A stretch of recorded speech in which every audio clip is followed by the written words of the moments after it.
हिमाचल प्रदेश महिला आयोग की नवनियुक्त अध्यक्ष बनने के बाद विद्या नेगी गुरुवार को शिमला क्रॉसिंग स्थित अपने कार्यालय पहुंची, जहां उनके समर्थकों द्वारा उनका फूलमालाओं के साथ स्वागत किया गया। इस दौरान विद्या नेगी ने कार्यालय में महिला आयोग अध्यक्ष का पदभार संभाला। वहीं इस मौके पर उन्हें बधाई देने वालों का तांता लग गया। इस मौके पर उन्होंने मुख्यमंत्री का धन्यवाद किया और कहा कि जो जिम्मेदारी उन्हें दी गई है उसे बखूबी निभाने का प्रयास करेंगी। पदभार ग्रहण करने के बाद विद्या नेगी ने कहा, 2.5 वर्ष बाद ही सही लेकिन उन्हें ये जिम्मेदारी मिली है। उनकी प्राथमिकता रहेगी कि जितनी भी शिकायतें हैं उनका जल्द निपटारा करने का प्रयास किया जाए। साथ ही महिलाओं के साथ जो एट्रोसिटी होती है उसके लिए उनकी काउंसलिंग करना, जितने भी काउंसलिंग सेंटर चल रहे हैं उनको वे और सुदृढ़ करेंगी। सामाजिक न्याय एवं लैंगिक समानता के आधार को हिमाचल में सही ढंग से लागू किया जाएगा।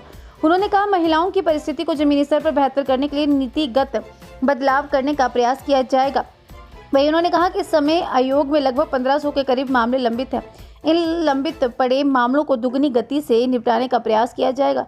बता दें, बीते करीब 2.5 साल से महिला आयोग के अध्यक्ष का पद खाली चल रहा था। विद्या नेगी जिला कुल्लू के मनाली के शनाक गांव की रहने वाली है।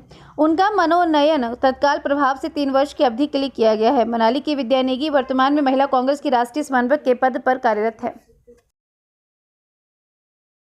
सबसे पहले आप सभी प्रेस बंधुओं का मैं दिल से धन्यवाद करती हूँ और आपके माध्यम से माननीय मुख्यमंत्री श्री सुखविंदर सिंह सुक्खू जी का हार्दिक धन्यवाद करती हूँ कि उन्होंने मुझे एक इतनी बड़ी उपलब्धि या मैं कहेंगी इतनी बड़ी उपाधि से मुझे नवाजा, इतनी बड़ी जिम्मेदारी मुझे दी है।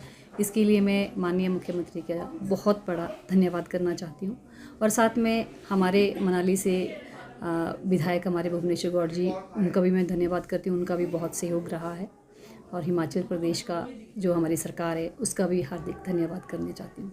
और साथ में जो ये मेरी जिम्मेदारी है इसके तहत आपका कहना है कि 2.5 साल पर मैं ये कहना चाहूँगी कि जो जिम्मेदारी मुझे मिली है 2.5 साल बाद ही सही लेकिन मिली है।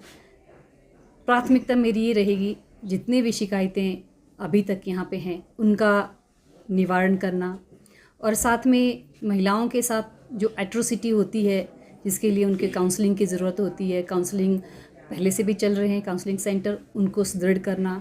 और सबसे बड़ी बात सोशल जस्टिस या इक्विटी, जेंडर इक्विटी की हम बात करते हैं, जो उसमें जस्टिस का कॉन्सेप्ट है उसको हिमाचल में सही तरीके से पेश करना, उसमें मैं अपनी इस जिम्मेदारी के माध्यम से भूमिका निभाऊंगी। और सबसे बड़ी बात जो मैं कहना चाहती हूँ वो ये है कि प्रैक्टिकली जब हम ग्राउंड पे काम करते हैं तो हम देखते हैं कि महिलाओं के साथ क्या स्थिति है और महिलाओं की परिस्थिति को बेहतर करने के लिए, चाहे वो राजनीतिक है, चाहे वो सामाजिक है, चाहे वो आर्थिक है, क्या नीतिगत बदलाव होने चाहिए।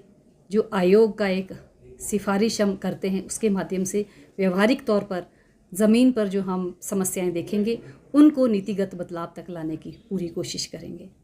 क्या आप 1500 के करीब शिकायतें हैं जो पेंडिंग है, लेकिन काउंसलिंग फिर भी कुछ हद तक करते रहे हैं हमारे ऑफिस के लोग। लेकिन जो ये शिकायतें हैं 1500 के करीब, अब हम ये जो 2.5 साल हमारे पास हैं हम दुगनी स्पीड में इन शिकायतों का निवारण करने की पूरी तरह से कोशिश करेंगे। हम उसमें पूरा ध्यान रखेंगे और सबसे बड़ी बात है कि जब कहीं डोमेस्टिक वायलेंस होता है तो उसका क्या नेचर है वो पता चल जाता है। जब हम दोनों पक्षों से बात करते हैं तो हमें समझ आ जाता है कि सही और गलत क्या है। लेकिन फिर भी मैं ये कहना चाहूँगी कि चाहे वो सही है चाहे वो गलत है, लेकिन उसके पीछे की वजह क्या है उसको हमें आइडेंटिफाई करना और उसके तहत उनको न्याय दिलाना है। ये मैं कहना चाहूँगी कि मैं पहले भी कहती रही हूँ कि महिलाएं हैं तो हमें एक समान अवसर और समान जिम्मेदारी देने की कोशिश की जाए। हम यही मांगते हैं, हम बराबरी की बात भी नहीं करते। अधिकारियों की बात है तो हम पूरी कोशिश करेंगे कि महिलाओं को कभी भी कोई समस्या इस तरह की ना आए और उनके साथ बैठ के हम बात करेंगे। और ये भी देखते हैं कि भविष्य में हमारे साथ कितने महिला अधिकारी जुड़ते हैं। मैं महिलाओं को यही संदेश देना चाहती हूँ कि मुझ पे भरोसा करें। मेरी काबिलियत उस दिन साबित होगी जिस दिन हर एक महिला को ये लगेगा कि हमारे साथ कुछ हो रहा है लेकिन विद्या नेगी है और हम सुरक्षित हैं, हमारे अधिकार सुरक्षित हैं।